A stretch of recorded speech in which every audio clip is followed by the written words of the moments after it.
नमस्कार दोस्तों, स्वागत है आपका हमारे यूट्यूब चैनल फॉरकास्ट मोमेंट में। दोस्तों, इस समय की सबसे बड़ी खबर चाइना से आ रही है।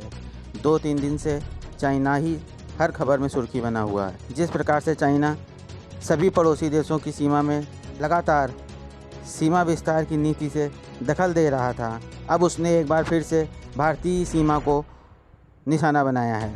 उसने सिक्किम के पास स्थित नाथुला के पास भारतीय क्षेत्र में घुसने की कोशिश की, जिसका भारतीय सेना के जवानों ने मुंहतोड़ जवाब दिया। इसमें चीन के 11 सैनिक जख्मी हुए और भारत के 4 सैनिक जख्मी हुए। उसके बाद चीनी वायुसेना ने अपनी एयर सीमा में आर्मी हेलीकॉप्टर और लड़ाकू विमान को उड़ाया, जो कि भारतीय सेना को और भारतीय वायुसेना को भड़काने के लिए किया गया था। इसके तुरंत बाद भारतीय वायुसेना भी हरकत में आ गई और जवाबी कार्रवाई करते हुए भारतीय वायुसेना ने चंद सेकंडों में चीनी सैनिकों के भेजे हुए हेलीकॉप्टर और लड़ाकू विमानों को खदेड़ दिया, जहां एक और चीनी सैनिक भारतीय सैनिकों के हाथों पिट चुके हैं। इसी के बाद अब वे शांति से नहीं बैठेंगे, कोई ना कोई हथकंडा अपनाएंगे, जिससे कि भारतीय सेना उकसावे में आके कोई कार्रवाई करे और फिर उस मुद्दे को उठाकर चीन विश्व जगत में फैलाएगा। इन दिनों चीन वैसे ही काफ़ी परेशान है, उसके ऊपर सभी देश चूड़ी कस रहे हैं। इसी बीच अपनी खिसियाहट निकालने के लिए वह भारत का दबदबा बढ़ ना जाए, इस पर भी चीनी मीडिया और चीनी सरकार की नज़र टिकी हुई है।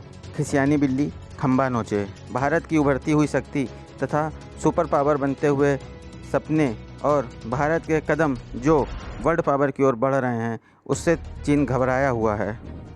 क्योंकि दोस्तों, इस बीच काफ़ी समय से जब से कोरोना का संकट आया है, तब से भारत सरकार और भारतीय विदेश मंत्रालय ने चीन के खिलाफ कोई आधिकारिक रूप से बयान नहीं दिया है।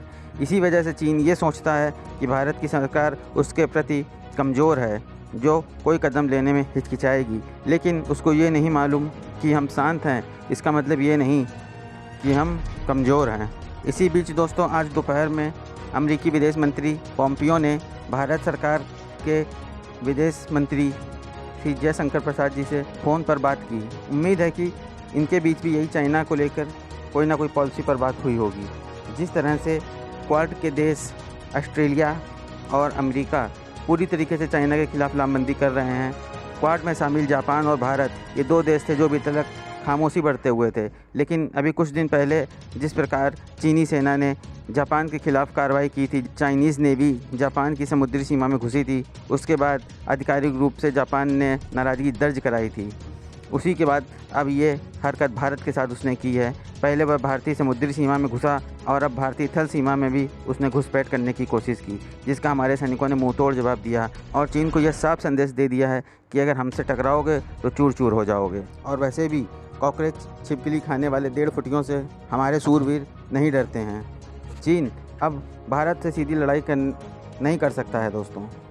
इसी के लिए वह भड़कावे की कार्रवाई कर रहा है, जिससे कि वह अपने देश में अपने लोगों को गुमराह कर सके और सारे मुद्दों से ध्यान हटाकर देश हित और देशभक्ति की ओर लगा सके। लेकिन अभी कुछ ही दिनों में उसकी ये चाल भी धरी की धरी रह जाएगी। इसी बीच दोस्तों, लद्दाख में भारतीय वायुसेना ने अपनी लड़ाकू विमानों को तैनात कर दिया है, जिस पर अब भारतीय विदेश मंत्रालय और रक्षा मंत्रालय आगे की कार्रवाई पर नज़र बनाए हुए है। अभी तक की इस खबर में बस इतना ही। यदि इसमें कोई और खबर आती है तो हम आपको तुरंत अपडेट करेंगे। बने रहिए हमारे साथ। अगर आपने हमारे चैनल को सब्सक्राइब नहीं किया है, तब कृपया दोस्तों आप हमारे चैनल को सब्सक्राइब करें, जिससे कि हमारे सब्सक्राइबर बढ़ सकें। मिलते हैं नेक्स्ट वीडियो में, तब तक के लिए धन्यवाद। जय हिंद, जय भारत।